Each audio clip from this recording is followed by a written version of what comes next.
ముందుగా 2 కప్పులు సామెలు తీసుకొని 1 టేబుల్ స్పూన్ మెంతులు వేసి శుభ్రంగా కడిగి 5 నుంచి 6 గంటలు నానబెట్టాలి. అలాగే ఇంకో బౌల్ తీసుకొని అందులోకి 1 కప్పు మినపప్పు వేసి బాగా కడిగి 5 నుంచి 6 గంటలు నాననివ్వాలి. అదే విధంగా 1/2 కప్పు అటుకులు తీసుకొని 1 గంట ముందు నానబెట్టుకుంటే సరిపోతుంది.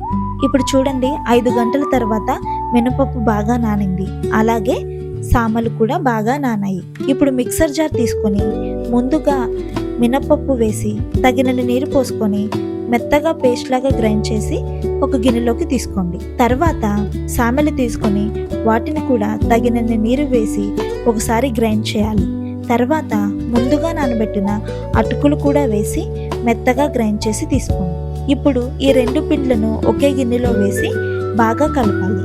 దీన్ని కనీసం 8 గంటలు ఫర్మెంటేషన్ కోసం పక్కన పెట్టండి. నెక్స్ట్ డే చూడండి, పిండి బాగా ఫర్మెంట్ అయ్యింది. ఇప్పుడు సరిపడా ఉప్పు వేసి బాగా కలిపి దోశలు వేసుకోవాలి. ఒక గరిటె పిండిని తీసుకొని దోశలాగా పల్చగా వేసుకోవాలి. దానిపైన కొంచెం ఉల్లిపాయ ముక్కలు, క్యారెట్ తురుము వేసి అంచులకు కొద్దిగా ఆయిల్ వేసి ఒకవైపు బాగా కాల్చి తీసుకోవాలి. ఈ దోశను మేము టమాటో చట్నీతో సర్వ్ చేస్తున్నాము. మీరు కూడా ట్రై చేసి ఎలా వచ్చిందో కామెంట్ చేయండి. మా ఇంటి బంగారం ఛానల్ను సబ్స్క్రైబ్ చేయండి.